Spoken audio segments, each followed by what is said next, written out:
Hello friends, எல்லோரும் எப்படி இருக்கீங்க? சாப்பிட்டீங்களா? இன்றைக்கி நாங்கள் வெளியில் போகிறோம்.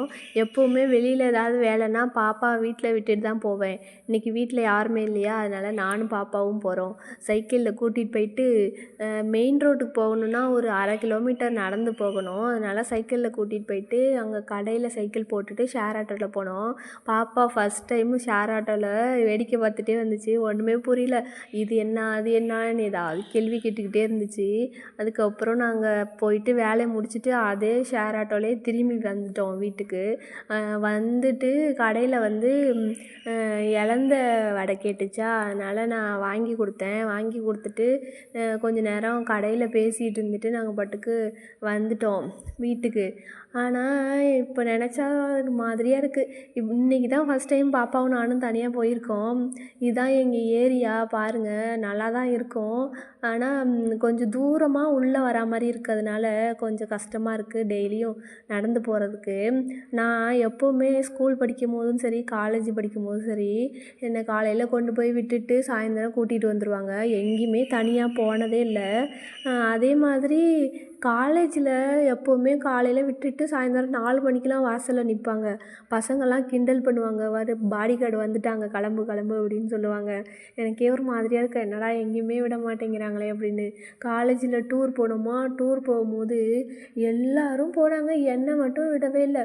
அதுக்கப்புறம் எல்லோரும் கிளாஸில் உள்ள எல்லோரும் எங்கள் அப்பாவுக்கு ஃபோன் பண்ணி பேசவும் எங்கள் அப்பாவே ஒரு மாதிரி ஆகிட்டு, சரி போயிட்டு வான்னு சொல்லி விட்டுட்டாங்க. அந்த மாதிரி பொத்தி பொத்தி வளர்த்துட்டு இப்போ சில பல சுச்சுவேஷன் என்ன பண்ணுறது, தனியாக விடப்பட்டுட்டேன். வேறு வழி இல்லை.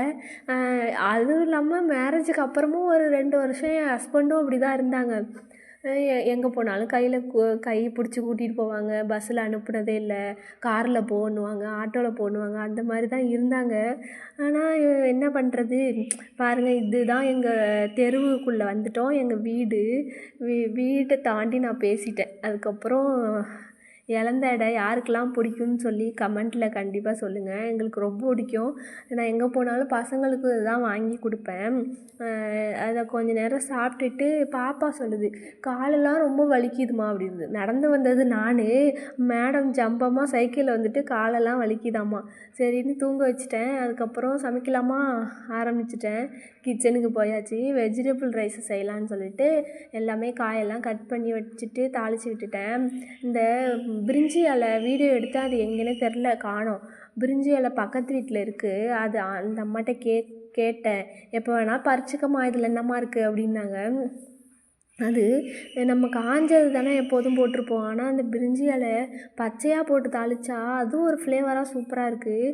அதுக்கப்புறம் நான் வந்துட்டு கொஞ்சம் சோயா சங்கு இருக்குல்ல, அதை கொஞ்சம் ஊற வச்சுருந்தேன். பட்டாணி, சோயா ஜங்கு, அப்புறம் எல்லாத்தையும் போட்டு காய்கறிலாம் வெட்டி போட்டு ஒரு வெஜிடபிள்ஸ் ரைஸ் செய்யலான்னு சொல்லிட்டு செஞ்சுட்டேன். சரி கொஞ்சம் பச்சை மிளகாய் பறித்து போடலாமேன்னு சொல்லிட்டு வீட்டில் காய்ச்சிருக்கு. இது வந்து நான் கடையில் வாங்கிட்டு வருவோம்ல காஞ்ச மிளகாய், அதில் விதைய எடுத்து வச்சுட்டு அதை போட்டேன். அதை போட்டு செடியாக வளர்ந்துட்டு நல்லா சூப்பராக காய்ச்சிருந்துருக்கு.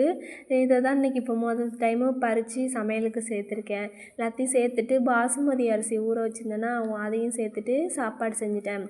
இது நான் இப்போ வந்து கொஞ்சமாக அப்பாவுக்கு மட்டும் ஒயிட் ரைஸ் வைக்கலான்னு சொல்லிட்டு 1 டம்ளர் மட்டும் அரிசி போட்டு சோறு வடிச்சிட்டேன். வடித்ததுக்கப்புறம் கொஞ்சம் வெத்தலை ரசம் வைக்கலாம் அப்படின்னு. கொஞ்சம் த்ரோட்டு ஒரு மாதிரியே இன்ஃபெக்ஷனாக இருந்துச்சு. எல்லாருக்குமே சளி பிடிச்சிருக்கா, அதனால் வெத்தலை ரசம் எப்போதும் வைப்போம். ஒன்றுமே இல்லை, சும்மா சாதாரணமாக ரசம் வைக்கிற மாதிரி வச்சுட்டு அதில் அரைக்கும் போது வெத்தலையை அரைச்சி போடணும். ரசத்துக்கு நம்ம இடித்து போடுவோம், ஆனால் வெத்தலை ரசம் வைக்கும் போது எல்லாத்தையும் சேர்த்து அரைச்சிடணும். அரைச்சிட்டு அதுக்கப்புறம் வெத்தலை ரசம் வைக்கணும். வச்சுட்டு நான் எப்போ பிரியாணி செய்ய கற்றுக்கிட்டேன்னா, எந்த சாப்பாடு சாப்பிட்றேனோ அதை பார்ப்பேன், அதில் என்னென்ன போட்டிருக்காங்கன்னு சொல்லிட்டு. ஃபஸ்ட் டைமு பிரியாணி செய்யும் போது கொல கொலன்னு வந்துச்சு. அதுக்கப்புறம் வேகாமல் வந்துச்சு, எப்படி இப்படின்னு வந்துச்சு. ஆனால் இப்போல்லாம் கொஞ்சம் கரெக்டாக சூப்பராக செய்ய ஆரம்பிச்சிட்டேன்.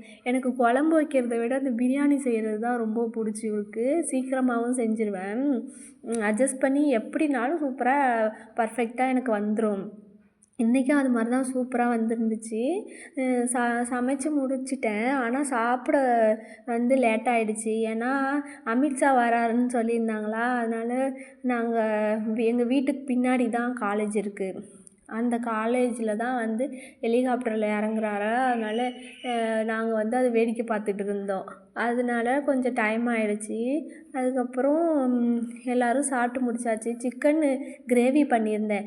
சிக்கன் கிரேவி நான் ஏற்கனவே வீடியோ போட்டிருக்கேன். அந்த எப்படின்னா எல்லாத்தையும் அரைச்சிருவேன். எல்லாத்தையும் அஞ்சரை பெட்டியில் உள்ள திங்ஸ் எல்லாத்தையும் வெங்காயம் தக்காளி எல்லாத்தையும் அரைச்சி போட்டுட்டு நல்லா வதக்கிட்டு செஞ்சால் டேஸ்ட்டாக இருக்கும். எப்போவுமே இந்த வெஜிடபிள் ரைஸ்க்கெலாம் சிக்கன் கிரேவி செஞ்சால் தான் சூப்பராக இருக்கும். என்ன ஒன்றுனா எப்போ சாப்பிட்டாலுமே எது செஞ்சாலுமே எனக்கு வந்து சாப்பிடவே மனசே வராது. ஏன்னா என் ஹஸ்பண்டு ஞாபகம் வந்துடும். அவங்க தனியாக சமைச்சு சாப்பிட்டுட்டு இருக்காங்க, சாப்பாடு இல்லாமல் கஷ்டப்படுறாங்க, நமக்காக தானே கஷ்டப்படுறாங்கன்னு யோசிச்சுட்டு இருப்பேன். எப்போயுமே எது செஞ்சாலும் நேற்று கூட ஒரு போண்டா செஞ்சேன், பசங்களுக்கு ஸ்நாக்ஸ் செஞ்சேன். அப்போ கூட யோசிப்பேன், என்னென்னா எனக்கு ரொம்ப ஆசை அவங்களுக்கு சமைச்சு கொடுக்கணும், நல்லா பார்த்துக்கணுன்னு. அந்த கொடுப்பினை இல்லாமல் போயிடுச்சு. ஏன்னே தெரியல. பக்கத்தில் இல்லாமல் பிரிஞ்சிருக்கிற மாதிரி ஒரு சுச்சுவேஷன் வந்துருச்சு. பார்க்கலாம் எவ்வளோ நாளைக்கு அப்படின்னு. வந்தாலும் ஒரு வாரம் தான் லீவில் வருவாங்களா. அந்த ஒரு வாரமும் நான் ஆசைப்பட்டதெல்லாம் அவங்களுக்கு சமைச்சு கொடுக்கணுன்னு நினச்சி ஒரு லிஸ்ட்டே போட்டு வச்சுருப்பேன். அந்த மாதிரி கண்டிப்பாக செஞ்சு கொடுப்பேன். ஆனால் நாங்கள் இப்போ மே மாதம் லீவுக்கு நாங்கள் போகிறதா இருக்கோம். போகிறோமா என்னான்னு தெரியல. போகிற மாதிரி இருந்தால் நான் உங்களுக்கு ஷேர் பண்ணுறேன்.